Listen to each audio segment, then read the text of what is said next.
నమస్తే, welcome to I witness news. బులెటిన్లో ముందుగా హెడ్లైన్ చూద్దాం.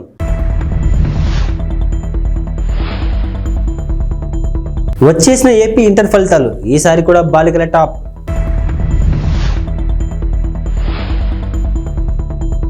రామేశ్వరం కేఫ్ బాంబు పేలుడు కేసులో 2 కీలక నిందితుల అరెస్ట్.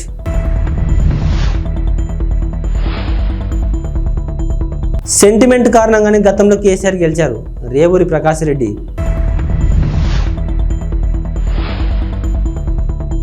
కోర్టులో కవిత 5 రోజులు కస్టడీ కోరిన సిబిఐ.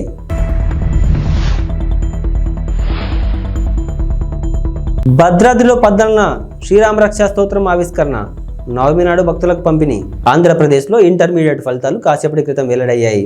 ఉదయం 11 గంటలకు తాడేపల్లిలోని ఇంటర్ బోర్డు కార్యాలయంలో బోర్డు కార్యదర్శి Saurabh Gaur inter first year, second year ఫలితాలను ఒకేసారి విడుదల చేశారు. ఫలితాల్లో ఈసారి కూడా భారీ ఖరీదు పైచేయి సాధించారు. ఫస్ట్ ఇయర్ పరీక్షలను 4 లక్షల మంది విద్యార్థులు రాయగా అందులో 67% మంది, సెకండ్ ఇయర్ పరీక్షలను 3 లక్షల మంది హాజరు కాగా 75% మంది ఉత్తీర్ణత సాధించారు. వొకేషనల్ పరీక్ష రాసిన 35,000 మందిలో 71% పాస్ అయ్యారు. బెంగళూరులోని రామేశ్వరం కేఫ్లో మార్చి 1న పేలుడుకు పాల్పడిన కీలక నిందితుడు ముస్తాబీర్ హుస్సేన్ సాజిబ్ను జాతీయ దర్యాప్తు సంస్థ శుక్రవారం అరెస్టు చేసింది. అతనితో పాటు సూత్రధారి అబ్దుల్ మతీన్ తాహాన్ కూడా ఎన్ఐఏ అదుపులోకి తీసుకుంది. కర్ణాటకలో 12, తమిళనాడులో 5, ఉత్తరప్రదేశ్లో ఒకచోట ఇలా 3 రాష్ట్రాల్లోని 18 ప్రాంతాల్లో తనిఖీల అనంతరం నిందితులను అదుపులోకి తీసుకున్నట్లు ఎన్ఐఏ అధికార ప్రతినిధి ఒకరు తెలిపారు. అలాగే పేలుడుకు పాల్పడిన వ్యక్తికి స్థానికంగా సహకరించిన ముజమిల్ షరీఫ్ను కూడా దర్యాప్తు సంస్థ అరెస్టు చేసింది. షరీఫ్, హుస్సేన్, తాహా ఈ ముగ్గురు ఐఎస్ఐ మాడ్యూల్స్తో సంబంధం కలిగి ఉన్నట్లు ఎన్ఐఏ వర్గాలు వెల్లడించాయి.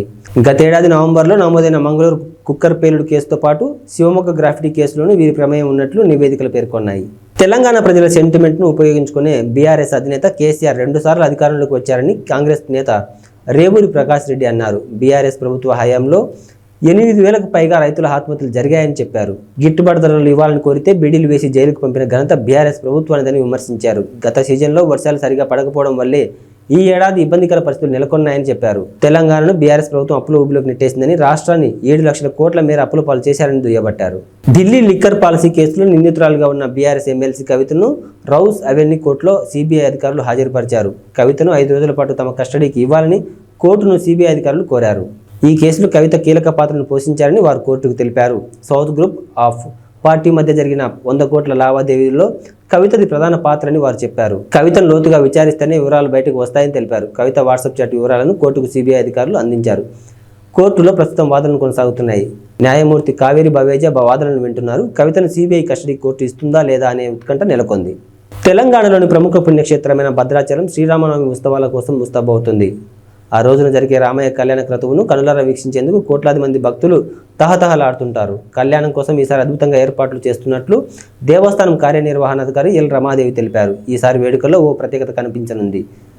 గ్యాలరీలో కూర్చొని కళ్యాణాన్ని వీక్షించే వేలాది మంది భక్తులకు ప్రముఖ రచయిత, శ్రీశైల దేవస్థానం పూర్వ ప్రత్యేక సలహాదారు పురాణపండ శ్రీనివాస్ రచించిన శ్రీరామరక్ష స్తోత్రం గ్రంథాన్ని పంపిణీ చేయనున్నారు. భద్రాద్రిలో బ్రహ్మోత్సవాలు గతంలో టాలీవుడ్ నిర్మాణ సంస్థ వారాహి చలనచిత్రం అధినేత సాయి కొర్రాపాటి సమర్పించిన అఖండ గ్రంథాలను రచించింది కూడా శ్రీనివాస్ కావడం గమనార్హం. ఇక తాజా గ్రంథమైన శ్రీరామరక్ష స్తోత్రం పుస్తకాన్ని టాలీవుడ్ ప్రముఖ దర్శకుడు ఎస్ఎస్ రాజమౌళి, ఎంఎం కీరవాణి, సాయి కొర్రాపాటి సమర్పిస్తున్నారు. ఈ సందర్భంగా వారికి పురాణపండ శ్రీనివాస్ కృతజ్ఞతలు తెలిపారు. కాగా ఈ మహిమోపిత శ్రీరామరక్ష స్తోత్రం గ్రంథాన్ని ఎల్లుండి ఆలయ ఈవో రమాదేవి ఆవిష్కరిస్తారు. ఉండిలో రఘురామకృష్ణంరాజుకు సీటు కేటాయిస్తున్నారన్న ప్రచారంతో అసమ్మతి పెరుగుతుంది. పశ్చిమ గోదావరి జిల్లా భీమవరం తోట సీతారామలక్ష్మి ఇంటిని తెలుగుదేశం పార్టీ నాయకులు, కార్యకర్తలు ముట్టడించారు. ఈ సందర్భంగా టీడీపీ కార్యకర్తలు భారీగా చేరుకున్నారు.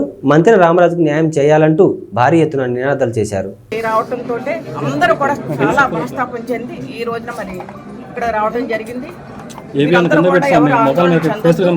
ఎందుకంటే ఒక ఎమ్మెల్యేగా పనిచేసి ప్రజల్లో ఉన్న మనిషికి మళ్ళీ ఆ స్థానం లేదంటే ఎవరికైనా బాధ కలగటం సహజం. అదే పరిస్థితి ఈ రోజున మన కార్యకర్తల్లో కానీ నాయకుల్లో కానీ కనపడుతున్న ఉండి నియోజకవర్గం నుంచి చాలా పెద్ద ఎత్తున ఇక్కడ రావడం జరిగింది. మీరందరూ ఎవరో కూడా ఆందోళన చెందొద్దు. తెలుగుదేశం అంటే ఒక కమిట్మెంట్ గల పార్టీ, క్రమశిక్షణ గల పార్టీ. మన జాతీయ అధ్యక్షుడు నారా చంద్రబాబు నాయుడు గారు ప్రతి ఒక్కరికి కూడా న్యాయం చేసే విధంగా మరి అధికారం ఉన్నా లేకపోయినా ఒక పోరాడే మనిషి మన చంద్రబాబు నాయుడు గారు. ఈ విధంగా మరి మీరు ఇచ్చిన రిప్రజెంటేషన్ ఏదైతే ఉందో మీరెవరో అందరూ కూడా ఆందోళన చెంది ఈ విషయం మీద ఎవరైతే ఇబ్బంది పడుతున్నారో ఎన్ని కూడా నేను మన చంద్రబాబు నాయుడు గారి దృష్టికి తీసుకెళ్ళడం జరుగుతుంది. అలాగే మన తప్పనిసరిగా మనకి న్యాయం మేము ఉండి కాన్స్టిట్యున్సీకి న్యాయం జరుగుద్ది అని నేను తప్పనిసరిగా మీకు ఎందుకంటే చంద్రబాబు పెరవలి మండలం కానూరు గ్రామంలో గడప గడప కార్యక్రమంలో నిడదవోలు నియోజకవర్గ ఎమ్మెల్యే శ్రీనివాస నాయుడు తనయుడు వరుణ్ సాయి పాల్గొన్నారు. ఈ సందర్భంగా వరుణ్ సాయితో పాటు గ్రామ సర్పంచ్, గ్రామ ఎంపీటీసీ, గ్రామ పార్టీ అధ్యక్షులు, బూత్ కన్వీనర్లు, గృహ సారథులు, వైఎస్ఆర్సీపీ నాయకులు, కార్యకర్తలు పాల్గొన్నారు.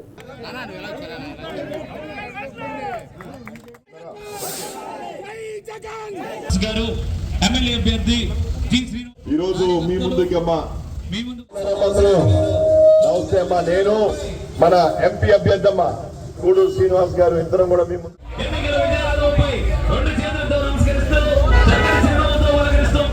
పథకాలు, అదేవిధంగా వాలంటీర్ వ్యవస్థ, సచివాలయ వ్యవస్థ అన్ని కూడా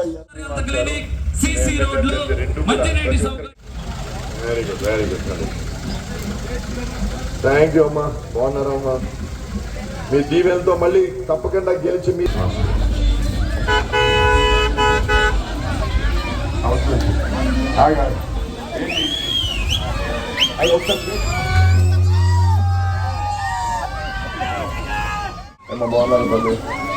ఎలా ఉన్నారు? ఎంపీ ఎమ్మెల్యేగా గెలిచి వచ్చి ఈ పనులన్నీ పూర్తి చేస్తామమ్మా. అదేవిధంగా ఈ ట్రైన్ కూడా చెప్పడం జరిగింది. అయితే ఒక్కటి గమని ఒక్కో మనిషికి 2 ఓట్లు ఇస్తారు. ఒకటి ఎంపీది, ఎంపీ ఓటు మొదటి ఓటు ఇస్తామా. రెండోది ఎమ్మెల్యే జగన్ ఓటు ఇస్తారమ్మా, జగన్ ఓటు రెండోది. రెండు కూడా ఫ్యాన్ గుర్తుకు ఓటేసి మన జగన్ గారిని ముఖ్యమంత్రి చేసుకుంటాం.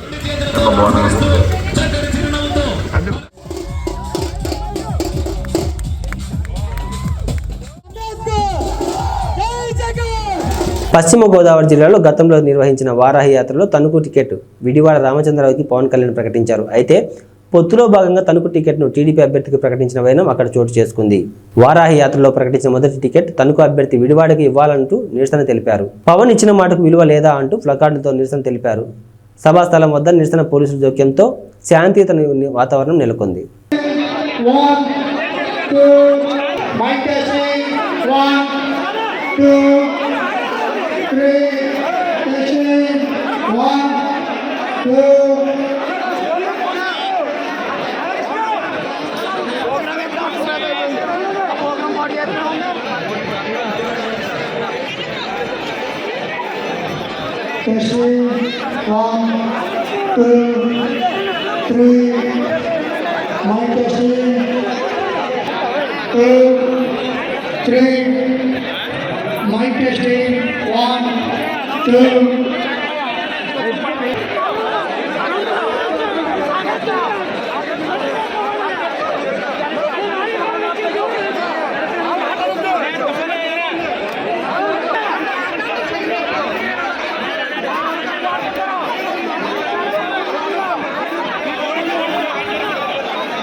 కడప జిల్లా బద్వేల్ నియోజకవర్గంలో జరగబోయే ఎన్నికల్లో బీజేపీ అభ్యర్థి బొజ్జ రోషన్ విజయం సాధిస్తారని జిల్లా ఉపాధ్యక్షులు తిప్పలూరు రామసుబ్బారెడ్డి, బీజేపీ జిల్లా ప్రధాన కార్యదర్శి ఉట్టి శ్రీనివాసులు పేర్కొన్నారు. ఈ సందర్భంగా మాట్లాడుతూ రంజాన్ పండుగ సందర్భంగా ముస్లిం సోదరులకు శుభాకాంక్షలు తెలిపారు. జరగబోయే ఎన్నికల్లో బద్వేల్ నియోజకవర్గంలో తెలుగుదేశం, జనసేన పొత్తులో భాగంగా 3 ప్రధాన పార్టీల కలయికతో ఈ ఎన్నికల్లో విజయం సాధిస్తామని ధీమా వ్యక్తం చేశారు. పొత్తులో భాగంగా బద్వేల్ టికెట్ బొజ్జ రోషన్ను కేటాయించినందుకు బీజేపీ అధిష్టానానికి కృతజ్ఞతలు తెలిపారు. రాష్ట్రంలో తెలుగుదేశం మెజార్టీ సీట్లు సాధించి అధికారం ఏర్పాటు చేస్తుందని, కేంద్రంలో మోడీ ఆధ్వర్యంలో మరోమారు బీజేపీ అధికారం చేపడుతుందని వారు అన్నారు. చివరి క్షణం వరకు పోలింగ్ బూత్ మే 13 ఉంది కదా, చివరి క్షణం వరకు కష్టపడి ప్రజలు చైతన్యవంతులు చేసి కేంద్ర రాష్ట్ర ప్రభుత్వాలు తీసుకునే నిర్ణయాలను ఏదైతే మనకు సంక్షేమం, అభివృద్ధి కార్యక్రమాలను విశదీకరించి చెప్పి ప్రజలు మా వైపు తిప్పుకుంటామనే ధీమా మాకుంది. పార్టీలు కూడా కొంచెము భారతీయ జనతా పార్టీకి, జనసేన పార్టీకి కొంచెం సంఖ్యాబలం తక్కువ ఉంది నియోజకవర్గంలో. ఇది మీకు అందరికీ తెలిసిందే. ఎందుకంటే ప్రధాన ఏదైతే జిల్లా జనరల్ సెక్రటరీలు, మండల పార్టీ అధ్యక్షులు, మండల బూత్ లెవెల్ కమిటీలు ఉన్నాయి, కానీ సంఖ్యాబలం తెలుగుదేశం కన్నా మాకు తక్కువే ఉంది ప్రజెంట్ ఉన్న సిచ్యువేషన్లో. కాకపోతే వారు కూడా మా మిత్రులే కదా, వాళ్ళు మేము అందరం కలిసి సూపర్గా మేము ప్రచారం చేసుకుంటూ పోతున్నాం. అందరికీ ఎక్కడ కూడా మాకు విభేదాలు కానీ ఎలాంటివి కూడా లేవు. ఇది చాలా సంతోషకరం. బద్వేలు నియోజకవర్గానికి శుభపరిణామం. రైల్వే కోడూరు మండలం రెడ్డివారిపల్లి పంచాయతీ గాంధీనగర్ గుండాలపల్లి సింగిరివారిపల్లి నందు రైల్వే కోడూరు కూటమి ఎమ్మెల్యే అభ్యర్థి అరవ పలువురు నాయకులు కలిసి ఇంటింటి ప్రచారం నిర్వహించారు. ఈ సందర్భంగా ప్రజలకు బాబు పథకాల గురించి క్షుణ్ణంగా వివరించి చెప్పారు. ఈ కార్యక్రమంలో నాయకులు కార్యకర్తలు పాల్గొన్నారు. గ్లాస్ గుర్తున్నా MP sir Kiran Kumar sir, ఆయన గుర్తు చూసి కమలం గుర్తు. ఈ రెండు మీరు ఓటేస్తే చంద్రబాబు సీఎం అవుతారు. ఆయన వెంటనే మీ ఇంటికి ప్రతి సంవత్సరం 3 సిలిండర్లు ఫ్రీ వస్తాయి. చదువుకునే పిల్లలు ఉంటే 2 నాలుగు 30,000 వస్తుంది, 3 ఉంటే 45,000 వస్తుంది. పెద్దవాళ్ళకి ఎవరు ఉన్నారా ఇంట్లో మీదేనా? మీకు ఆమెకి అక్కకి అయితే ప్రతి నెల 500 రూపాయలు ఆమె అకౌంట్లో పడుతుంది ప్రతి మహిళకి. గ్లాస్ గుర్తున్నా MP sir Kiran Kumar sir, ఆయన గుర్తు చూసి కమలం గుర్తు. ఈ రెండు మీరు ఓటేస్తే చంద్రబాబు సీఎం అవుతారు. ఆయన వెంటనే మీ ఇంటికి ప్రతి సంవత్సరం 3 సిలిండర్లు ఫ్రీ వస్తాయి. చదువుకునే పిల్లలు ఉంటే 2 నాలుగు 30,000 వస్తుంది, 3 ఉంటే 45,000 వస్తుంది. పెద్దవాళ్ళకి ఎవరు ఉన్నారా ఇంట్లో మీదేనా? మీకు ఆమెకి అక్కకి అయితే ప్రతి నెల 500 రూపాయలు ఆమె అకౌంట్లో పడుతుంది ప్రతి మహిళకి. నేను రైల్వే కోర్టు జనసేన అభ్యర్థిగా పోటీ చేశాను. నా గుర్తు చూసి గ్యాస్ గుర్తున్నా కిరణ్ కుమార్ సార్ ఎంపీగా పోటీ చేస్తున్నాడు. నేను గుర్తు చూసి కమలం గుర్తు. ఈ రెండింటికి ఓటేస్తే మన చంద్రబాబు సీఎం అవుతారు. ఆయన వెంటనే ప్రతి సంవత్సరం మీకు 3 సిలిండర్లు ఫ్రీ వస్తాయి. ఇంట్లో పెద్దవాళ్ళు ఎవరైనా ఉంటే 3,000 పెన్షన్ వస్తాయి. ఎడ్యుకేషన్ చదువుకున్న వాళ్ళ పిల్లలు ఎవరైనా ఉంటే ప్రతి సంవత్సరం 5,000 వస్తాయి కదా. ఎంతమంది ఉంటే అంతమందికి 5,000 లెక్కన మీ అకౌంట్లో పట్టాము. తప్పకుండా గ్లాస్ కలిగి కమలం కొట్టుకోండి. జై జనసేన. పాణ్యం నియోజకవర్గం నుండి కల్లూరు శ్రీ చౌడేశ్వరి సుంకులా పరమేశ్వరి అమ్మవారి జాతర సందర్భంగా కల్లూరు రైతు సంఘం ఆధ్వర్యంలో వివిధ ప్రాంతాలకు చెందిన ఎద్దులతో బండలాగుడు పోటీ కార్యక్రమాన్ని నిర్వహించారు. ఈ సందర్భంగా వారు మాట్లాడుతూ ఇది ఒక ఆనవాయితీగా వస్తుందని, ప్రతి సంవత్సరంలాగే ఈ సంవత్సరం కూడా అత్యంత అద్భుతంగా జరుగుతుందని, ఇందుకు సహకరిస్తున్న ప్రతి ఒక్కరికి ప్రత్యేక ధన్యవాదాలు తెలియజేశారు.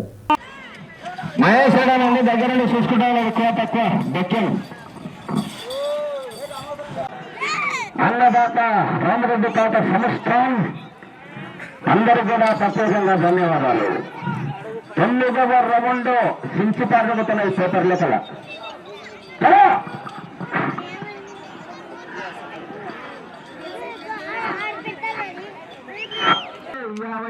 మళ్ళీ కిందనే 45 మొత్తం కట్టాలని పెట్టినాడు. మళ్ళీ 7 వస్తుంది, 95 పెట్టాడు స్పాటు.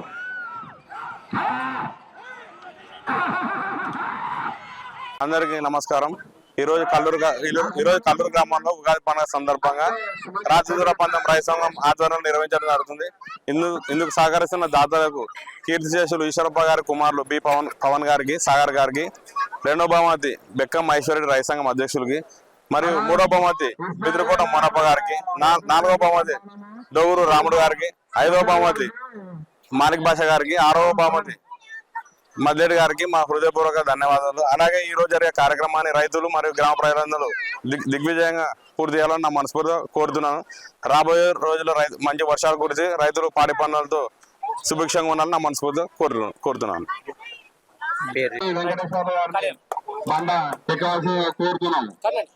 అందరికీ నమస్కారం. నా పేరు పవన్ కుమార్. కల్లూరు సుంకులా పరమేశ్వరి మరియు చౌడేశ్వరి దేవి ఉత్సవాల సందర్భంగా గత 40 సంవత్సరాలుగా కల్లూరులో ఈ బండలాగుడు పంద్యాలు నిర్వహించడం జరుగుతుంది. ఇంతకుముందు గిరిక పందాలు పెట్టేవారు పూర్వము. తర్వాత రాను కాలక్రమేణా అది బండలాగుడు ప్రోగ్రాంగా మారిపోయింది. దీన్ని మా నాన్నగారైనటువంటి శ్రీ పి ఈశ్వరప్ప గారు 40 సంవత్సరాల క్రితం దీన్ని మొదలు పెట్టారు. ఆయన చనిపోయిన తర్వాత కూడా గత 7 సంవత్సరాలుగా ఆ నవాయితీని కొనసాగిస్తూ ఆయన కుమారులమైనటువంటి మా అన్నగారు బి సాగర్ కుమార్ మరియు నా పేరు బి పవన్ కుమార్, మేము ఈ మొదటి బహుమతిని ఇవ్వడం జరుగుతుంది. ఈ కార్యక్రమాన్ని ఇంత పెద్ద ఎత్తున దీన్ని సక్సెస్ చేసినందుకు మా గ్రామ ప్రజలకు, రైతు సంఘం వారికి, కల్లూరు గ్రామ పెద్దలకు అందరికీ పేరు పేరున ధన్యవాదాలు తెలియజేసుకుంటున్నాము. అంతేకాకుండా ఈ కార్యక్రమానికి అన్నదానము మరియు మా పొద్దున టిఫిన్ కార్యక్రమము ఇదంతా దీనికి సహాయ సహకారాలు అందించినటువంటి శ్రీ అవధూత రామరెడ్డి తాత సంస్థాన్ వారికి ప్రత్యేకంగా ధన్యవాదాలు తెలియజేసుకుంటున్నాం. ఈ కార్యక్రమాన్ని ఇంత పెద్ద ఎత్తున ముందుకు తీసుకెళ్ళడానికి సహకరిస్తున్నటువంటి అందరికీ, అలాగే మీడియా వారికి కూడా స్పెషల్గా ధన్యవాదాలు తెలియజేసుకుంటున్నాం. Thank you. చిరంజీవికి ఈ జగన్ రెడ్డికి పోలిక అని చంద్రబాబు నాయుడు విమర్శించారు. చిరంజీవిని, రాజమౌళిని ఇతర సినీ హీరోలను ఇంటికి పిలిచి జగన్ రెడ్డి ఎలా అవమానించాడో చూశాం కదా అని అన్నారు. ఇంటికి పిలిపించుకొని చిరంజీవిని సినిమా ఇండస్ట్రీ పెద్దలని అవమానించాడని చంద్రబాబు గుర్తు చేశాడు. అహంకారం పనికిరాదు. ఒక్క విషయం చెప్తున్నా మీకు, కోనసీమలో చిరంజీవికి జగన్మోహన్ రెడ్డికి కంపారిజన్ ఉందా తమ్ముళ్ళు? కంపారిజన్ ఉందా అని అడుగుతున్నా మిమ్మల్ని, ఉందా అని అడుగుతున్నా. చిరంజీవి కొన్ని సంవత్సరాలుగా చిత్రసీమలో రారాజుగా వెలిగినటువంటి వ్యక్తి. వారి యొక్క కళామ తల్లికి చేసిన సేవలు గుర్తుపెట్టుకుని కేంద్ర ప్రభుత్వం కూడా పద్మ విభూషణ్ ఇచ్చారా లేదా అని మిమ్మల్ని అడుగుతున్నా. అదే మరిగా Rajamouli one of the best director. ఆయన సినిమాలు తీశాడు, బాహుబలి ఇవన్నీ. త్రిపుల్ కూడా మన తీశాడు. ఆయనకు కూడా పద్మభూషణ్ ఇచ్చారు. అలాంటి మహామహుల్ని, సినిమా హీరోల్ని పిలిపించి ఇంటి దగ్గర అవమానం చేసిన విధానం ఒక్కసారి మీరు గుర్తుపెట్టుకోవాలి. నేను 14 సంవత్సరాల ముఖ్యమంత్రిగా ఉన్నా. ఏ నటుడు కూడా నేను అవమానం చేయలా. నటుల్ని గౌరవించిన సంస్కారం మాది. పవన్ కళ్యాణ్ గారి సినిమాలు వస్తే కనీసం సినిమాల్లో ఆడడానికి రేట్లు కూడా ఇవ్వని దుర్మార్గుడు ఈ జగన్మోహన్ రెడ్డి. అంటే మనమందరం ఆయనకు బానిసలు కాబట్టి ఆయనకు ఊడిగం చేస్తే మన సినిమాకు రేట్ ఇస్తాడు. వీళ్ళ అబ్బా సొత్తు, వీళ్ళ నాయన సొత్తు అనుకున్నాడు. అలాంటిది చిరంజీవి గారిని, సినిమా ఇండస్ట్రీ మొత్తాన్ని అవమానం చేసిన వ్యక్తి, అహంకారైనటువంటి వ్యక్తి ఈ దుర్మార్గుడు. కానీ పవన్ కళ్యాణ్ గారిని నేను అభినందిస్తున్నా, బాలకృష్ణని అభినందిస్తున్నా. నీ సినిమాలను ఏమైనా చేసుకో, ఆడగనకపోతే చూసుకుంటాం, నాకు మెరిట్ ఉంటే ఆడతాయని చెప్పిన వ్యక్తులు పవన్ కళ్యాణ్ గారు అని చెప్పి కూడా నేను మీకు తెలియజేస్తున్నా. ఒక సంస్కారం ఉండాలి, కుసంస్కారం మంచిది కాదు. అందుకే మీరు ఆలోచించుకోవాలి. సంస్కారం లేని వాళ్ళు అదే అంటారు పెద్దవాళ్ళు సుభత్ శతకంలో, సునకాన్ని తీసుకుపోయి సింహాసన పైన కూర్చొని పెడితే దాని బుద్ధి మారదని. అదే జరిగింది రాష్ట్రంలో. జమ్మికుంట ప్రభుత్వ ఆసుపత్రికి జలుబు చేసిందని, వైద్యులు అందుబాటులో లేరని, నిధులు ఉన్నా నిరుపయోగంగా సౌకర్యాలు ఉన్నాయని, దుర్వినియోగంపై విచారణ జరపాలని డిమాండ్ చేశారు. ఈ సందర్భంగా మాట్లాడుతూ జమ్మికుంట ప్రభుత్వం 30 పడకల సామాజిక ఆరోగ్య కేంద్రాన్ని రోగులకు అదనపు సౌకర్యాల దృష్ట్యా గతంలో ఆధునీకరించడం జరిగిందన్నారు. ఇక్కడకు దూర ప్రాంతాల నుండి ఎక్కువగా వస్తుంటారని, అధికారుల పర్యవేక్షణ లోపం మరియు వైద్యుల నిర్లక్ష్యం కారణంగా ఇక్కడ పూర్తిస్థాయి వైద్య సేవలు సౌకర్యాలు అందుబాటులో లేక రోగులు మరియు వారి బంధువులు ఇబ్బందులు పడుతున్నారని అన్నారు. ముందుగా నేను షేక్ సాబిర్ అలీ, సామాజిక కార్యకర్తగా ఈరోజు జమ్మికుంట ప్రభుత్వ సామాజిక ఆసుపత్రి విషయం లోపల రోగులకు కలుగుతున్నటువంటి అసౌకర్యాల దృష్ట్యా మరియు ఇక్కడ వారికి లభిస్తున్నటువంటి వైద్య విధానం పట్ల మరియు ఈ సందర్భంగా వైద్యులు అవలంబిస్తున్న నిర్లక్ష్య ధోరణి పట్ల నేను ప్రభుత్వానికి గౌరవప్రదమైన మీడియా ద్వారా, జిల్లా ఉన్నతాధికారులకు గౌరవప్రదమైన మీడియా ద్వారా మేము చేస్తున్నటువంటి డిమాండ్ ఏంటి అని అంటే, జమ్మికుంట ప్రభుత్వ సామాజిక ఆసుపత్రిని ఆధునీకరిస్తూ ఈరోజు అన్ని సౌకర్యాలు కల్పించినము, ఇందుకు సరిపడా నిధులను కేటాయిస్తున్నాము అని చెబుతున్నప్పటికీ కూడా ఇక్కడ ఎలాంటి రోగులకు సౌకర్యాలు అందుబాటులో లేవు. మరీ ప్రధానంగా వైద్యులు అన్ని వేళలా అందుబాటులో ఉండడం కోసము వారికి క్వార్టర్స్ను నిర్మించినా కూడా వైద్యులు అందులో విధుల్లో ఉండి కూడా లేకపోవని కారణంగా ఈరోజు అత్యవసర వైద్యం కోసము ఇతర ప్రాంతాలకు వెళ్లాల్సినటువంటి పరిస్థితి ఉంది. అదేవిధంగా ఈ ఆసుపత్రికి నిత్యం వందలాది మంది రోగులు దీర్ఘకాలిక వ్యాధులు, అత్యవసర చికిత్స, ప్రసూతికి సంబంధించినటువంటి విషయాల లోపల మరి అదేవిధంగా డయాగ్నోస్టిక్ సంబంధించి సమస్యల గురించి వస్తూ ఉంటుంది. కానీ ఇక్కడ పూర్తి స్థాయి వైద్యం అందుబాటులో లేదు. దీనికి సంబంధించి గతం లోపల ఉన్నతాధికారుల దృష్టికి తీసుకుపోవడం జరిగింది. మరి అదేవిధంగా ఇక్కడ సరైనటువంటి మార్చురీ నిర్వహణ లేదు. పోస్ట్ మార్టం గదిని కనీసము వినియోగించడానికి వీలులేని రీతిలో ఉపయోగిస్తున్నటువంటి తరుణం లోపల పోస్ట్ మార్టం నిర్వహించడానికి కూడా సరైనటువంటి వైద్యులు అందుబాటులో లేక ఆసుపత్రి బాయ్స్ డ్రెస్సింగ్ బాయ్స్ పైన ఆధారపడాల్సినటువంటి దుస్థితి ఉంది. కాబట్టి ఈ ఆసుపత్రికి సంబంధించినటువంటి నిధుల విషయం లోపల ఎలాంటి అసౌకర్యాలు ఇన్ని జరుగుతూ ఉన్నా కూడా సౌకర్యాల లేమి కట్టినట్టు కనబడుతుంది. కాబట్టి వెనువెంటనే ఉన్నతాధికారులు దీనిపైన దృష్టి సారించి ఆసుపత్రి నిధుల అక్రమాలపై విచారణ జరిపిస్తూ బాధ్యులపైన చర్యలు తీసుకోవాలని చెప్పి, అదేవిధంగా ఈ ఆసుపత్రిని అప్గ్రేడ్ చేసి రోగులకు వైద్య సేవలు అందుబాటులోకి తీసుకురావాలని చెప్పి ఈ సందర్భంగా డిమాండ్ చేస్తూ, లేని ఎడల రిలే దీక్షల ద్వారా ప్రభుత్వం పైన ఒత్తిడి పెంచి ఈ సమస్యలను సాధిస్తామని చెప్పి దీనికి మీడియా సహకారాన్ని కోరుకుంటూ ధన్యవాదాలు. నర్సీపట్నం మున్సిపాలిటీ 1వ వార్డులో సిట్టింగ్ ఎమ్మెల్యే పెట్ల ఉమాశంకర్ గణేష్ నిర్వహించిన ఎన్నికల ప్రచారం నిర్వహించారు. ఈ సందర్భంగా అడుగడుగున హారతులు పడుతూ పూల వర్షం కురిపిస్తూ అపూర్వ స్వాగతం పలికారు. పెద్ద సంఖ్యలో వార్డు ప్రజలు ఎమ్మెల్యే గణేష్ వెంట నడిచారు. ప్రతి ఇంటి ముందుకు వైసీపీ అభ్యర్థి గణేష్ వెళ్లి ప్రజలను వచ్చే ఎన్నికల్లో గెలిపించమని అభ్యర్థించారు. తన గెలుపుకు సహకరించమని కరపత్రాలను పంపిణీ చేశారు. వచ్చే ఎన్నికల్లో తనను మరోసారి ఎమ్మెల్యే గెలిపిస్తే నియోజకవర్గం అభివృద్ధికి మరింత కృషి పాటుపడతానన్నారు. కార్యక్రమంలో నాయకులు పాల్గొన్నారు.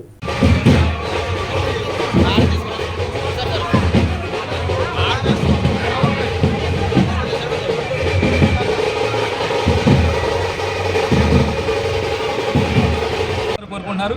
రేపు ఎట్టి బస్సులు కూడా మే 13 జరిగే ఎన్నికల్లో బ్రహ్మాండ మెజార్టీతో ఇక్కడ 30,000 పైగా మెజార్టీతో ఇక్కడ నర్సీపట్నం నియోజక ప్రజలు మరి వైఎస్ఆర్ కాంగ్రెస్ పార్టీ జెండా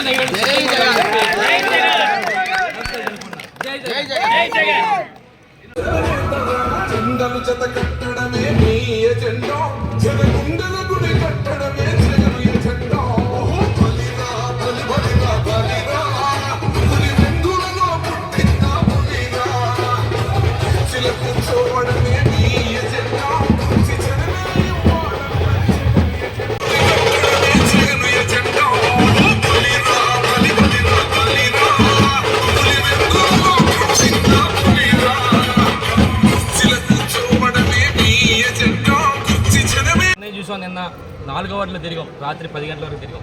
అంటే ఎంత విపరీతం అంటే బ్రహ్మాండంగా జగనన్న ముఖ్యమంత్రి చేసుకోవాలని చెప్పి ప్రతి ఒక్కరు కూడా ప్రతి ఇంటి దగ్గర నుంచి కూడా బయటకు వచ్చి మరి జగనన్న ముఖ్యమంత్రి చేసుకుంటారని చెప్పి పెద్ద ఎత్తున నిరాధాలు పలికారు రాత్రి కూడా. అదేవిధంగా ఇప్పుడు ఉదయం నుంచి కూడా 1వ వార్డులో కూడా మరి బ్రహ్మాండంగా చేస్తాం. ఎందుకంటే ఈ రోజు చూస్తే ఈ వార్డులో మరి గత తెలుగుదేశం ప్రభుత్వంలో చేయలేని రోడ్లన్నీ కూడా ఈరోజు బ్రహ్మాండం రోడ్లు కూడా ఇక్కడ వేసాం. అంటే ఒక 5 సంవత్సరాలు మాకు టైం ఇస్తేనే బ్రహ్మాండం రోడ్లు వేసామన్న సంగతి మీ ద్వారా తెలియపరుస్తూ ఒకసారి మీ అందరూ తెలియపరచాలి. నిన్న మొన్న మరి అయ్యేంద్ర భద్ర మాట్లాడుతూ ఉంటాడు, చాలా పెద్ద మాట్లాడతాడు. నేను అవినీతి పరుని కాదు, ఒక్క పైసా చేయలేదు అని చెప్పి అంటాడు.